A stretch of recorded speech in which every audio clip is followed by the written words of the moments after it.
അസ്സലാമു അലൈക്കും വറഹ്മത്തുള്ളാ. ഇന്നത്തെ തജ്വീദ് ചോദ്യപേപ്പറാണ്.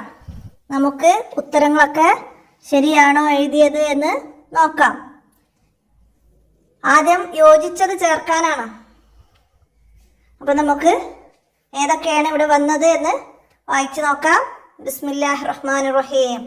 ഇവിടെ മുകളിൽ തന്നത് നമുക്ക് ചോദ്യത്തിന് യോജിച്ചത് ചേർത്ത് കൊടുക്കാം. ഇവിടെ അൽ ഖുർആനുൽ കരീം മക്കിയ 28 എണ്ണം, 86 എണ്ണം ഖുർആൻ പാരായണം.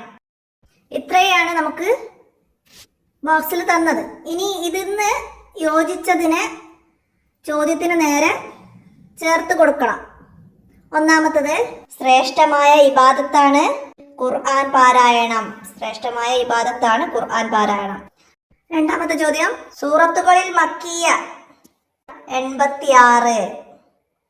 3 നബി സല്ലല്ലാഹു അലൈഹി വസല്ലമയുടെ ഏറ്റവും വലിയ മോചത്ത് അൽ ഖുർആനുൽ കരീം. 4 നബി സല്ലല്ലാഹു അലൈഹി വസല്ലമ തങ്ങളുടെ ഹിജ്റക്ക് മുമ്പ് അവതരിപ്പിക്കപ്പെട്ടത് മക്കിയ. 5 സൂറത്തുകളിൽ മദനിയ 28. ഇനി പൂർത്തിയാക്കാനാണ്. ഖുർആൻ പഠിക്കലും പാരായണം ചെയ്യലും ഓരോ മുസ്ലിമിനും അനിവാര്യമാണ്. രണ്ടാമത്തത് ഖുർആൻ പാരായണ നിയമങ്ങൾ ചർച്ച ചെയ്യുന്ന വിജ്ഞാന ശാഖയാണ് ഇൽമു തജ്വീദ്. മൂന്നാമത്തത് ഹദർ അക്ഷരങ്ങളും ഹർക്കത്തുകളും മാറിപ്പോവാത്ത രീതിയിൽ വേഗത്തിൽ പാരായണം ചെയ്യുക എന്നത്. അപ്പോൾ പൂർത്തിയാക്കി കൊടുക്കാം. ഇനി ഉത്തരം എഴുതാനാണ്. മുസ്ഹഫ് എന്നാൽ എന്ത്? വിവിധ ഘട്ടങ്ങളിലായി അവതരിപ്പിക്കപ്പെട്ട ആയത്തുകൾ ഒരു ഗ്രന്ഥമായി ക്രോഡീകരിക്കപ്പെട്ടതാണ് മുസ്ഹഫ്. ഇനി തജ്വീദ് എന്നാൽ എന്ത്? അക്ഷരങ്ങളുടെ ഉച്ചാരണ നിയമങ്ങൾ പാലിച്ച് മനോഹരമായി ഖുർആൻ ഓതുന്നതിനാണ് തജ്വീദ് എന്ന് പറയുന്നത്. തർത്തീൽ എന്ന് പറയുന്നു എന്തിന്? അർത്ഥം ചിന്തിച്ച് സാവധാനം പാരായണം ചെയ്യുന്നതിന് തർത്തീൽ എന്ന് പറയുന്നു. സൂറത്തുൽ മദനിയ എന്നാൽ എന്ത്? നബി സല്ലല്ലാഹു അലൈഹി വസല്ലമ മദീനയിലേക്ക് ഹിജ്റ പോയതിനു ശേഷം ഇറങ്ങിയ സൂറത്തുകളാണ് സൂറത്തുൽ മദനിയ. നബി സല്ലല്ലാഹു അലൈഹി വസല്ലമ തങ്ങളോട് ജിബ്രീൽ അലൈഹിസ്സലാം ഓതി തന്നതുപോലെ തന്നെ ഓതണം എന്ന് കൽപ്പിക്കുന്ന ആയത്ത് ഏതായിരുന്നു? ഫഇദാ ഖറഇനാഹു ഫത്തബി ഖുർആനഹു. ഫഇദാ ഖറഇനാഹു ഫത്തബി ഖുർആനഹു. ഇനി 2 എണ്ണം വീതം എഴുതാനാണ്. ഖുർആൻ ഓതുന്നവൻ പാലിക്കേണ്ട മര്യാദകൾ: ഖിബിലയിലേക്ക് തിരിയുക, തല മറക്കുക, സുഗന്ധം ഉപയോഗിക്കുക, മിസ്വാക്ക് ചെയ്യുക. കുറെ പറഞ്ഞതിൽ നിന്ന് നമുക്ക് 2 എണ്ണം അവിടെ എഴുതിയാൽ മതി.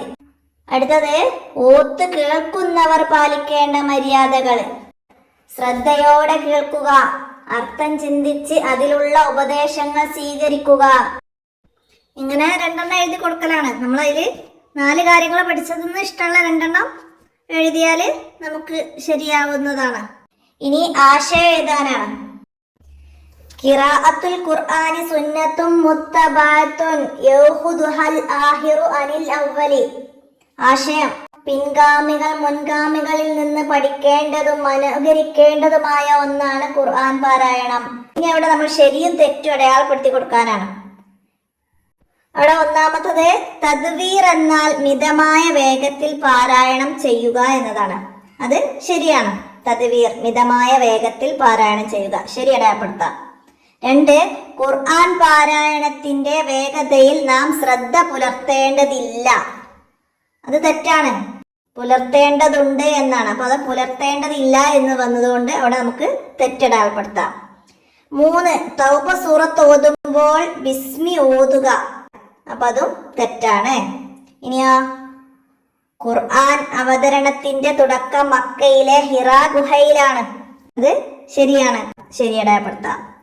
ഇനിയോ നിയമങ്ങൾ പാലിക്കാതെ ഖുർആൻ പാരായണം ചെയ്യുന്നത് ഖുർആനിന്റെ ശാപത്തിന് കാരണമാകുന്ന കുറ്റമാണ്. അതും ശരിയാണ്. ഇനിയോ ഖുർആനിലെ സൂറത്തുകൾ 114 ആകുന്നു. അതും ശരിയാണ്. ഇനി ബ്രാക്കറ്റിൽ നിന്ന് ശരിയായത് എടുത്തെഴുതാനാണ്. 1 വേഗത പരിഗണിക്കുമ്പോൾ ഖിറാഅത്തിന്റെ ഇനങ്ങൾ 3 എണ്ണമാണ് എന്നതാണ് നമ്മൾ അവിടെ എടുത്ത് എഴുതേണ്ടത്. അപ്പൊ ഇവിടെ 3 എണ്ണമാണ് നമുക്ക് എഴുതാം. രണ്ടാമത്തത് ഖുർആൻ പാരായണത്തിൽ നിയമങ്ങൾ പാലിക്കൽ ഫർള് ഐനാണ്. അത് പൂർത്തിയാക്കാം. ഇനി പൂരിപ്പിക്കാനാണ്. സുബ്ഹാനല്ലാഹി വൽഹംദുലില്ലാഹി വലാ ഇലാഹ ഇല്ലല്ലാഹു വല്ലാഹു അക്ബർ എന്ന് നമുക്കത് പൂർത്തിയാക്കാം. അടുത്തതാ തർത്തീലിനേക്കാൾ ഡാഷ് ഖുർആൻ പഠിക്കാനും ഡാഷ് വേണ്ടി ഓതേണ്ടത്. ഇതിന് തഹ്കീഖ് എന്ന് പറയുന്നത് എന്തായിരുന്നു? തർത്തീലിനേക്കാൾ സാവധാനമാണ് ഖുർആൻ പഠിക്കാനും പഠിപ്പിക്കാനും വേണ്ടി ഓതേണ്ടത്. ഇതിന് തഹ്കീഖ് എന്ന് പറയുന്നു. നമ്മൾ പാഠഭാഗത്ത് പഠിച്ചിട്ടുണ്ട്. അതാണ് പൂർത്തിയാക്കി കൊടുക്കേണ്ടത്. അപ്പോൾ ഇത്രയാണ് ഈ ചോദ്യപേപ്പറിൽ നമ്മൾ ഇന്ന് എക്സാം അറ്റൻഡ് ചെയ്തത്. അപ്പോൾ എല്ലാവർക്കും നന്നായിട്ട് എഴുതാൻ പറ്റിയിട്ടുണ്ടോ എന്ന് കരുതട്ടെ. നമ്മൾ മോഡൽ ചോദ്യപേപ്പറിലൊക്കെ പറഞ്ഞ ചോദ്യങ്ങൾ തന്നെയാണ് ഇതിലൊക്കെ വന്നത്. അപ്പോൾ ഇനിയും തുടർന്നും നമ്മുടെ ചാനൽ എല്ലാവരും ഉപകാരപ്പെടുത്തണം. തുടർ പാഠങ്ങളോ റിവിഷൻ മോഡൽ ക്വസ്റ്റ്യൻ പേപ്പറുകളൊക്കെ അടുത്ത എക്സാമിൻ്റെ ഇതൊക്കെ എല്ലാവരും ഉപകാരപ്പെടുത്തണം. വീഡിയോ കൂട്ടുകാർക്കൊക്കെ ഷെയർ ചെയ്ത് കൊടുക്കണം. എന്തെങ്കിലും തെറ്റുകളൊക്കെ ഉണ്ടെങ്കിൽ കമൻ്റായിട്ട് അറിയിക്കണം. ഇന്നത്തെ വീഡിയോ അവസാനിപ്പിക്കുകയാണ്. അസ്സലാമു അലൈക്കും വറഹ്മത്തുള്ളാഹി.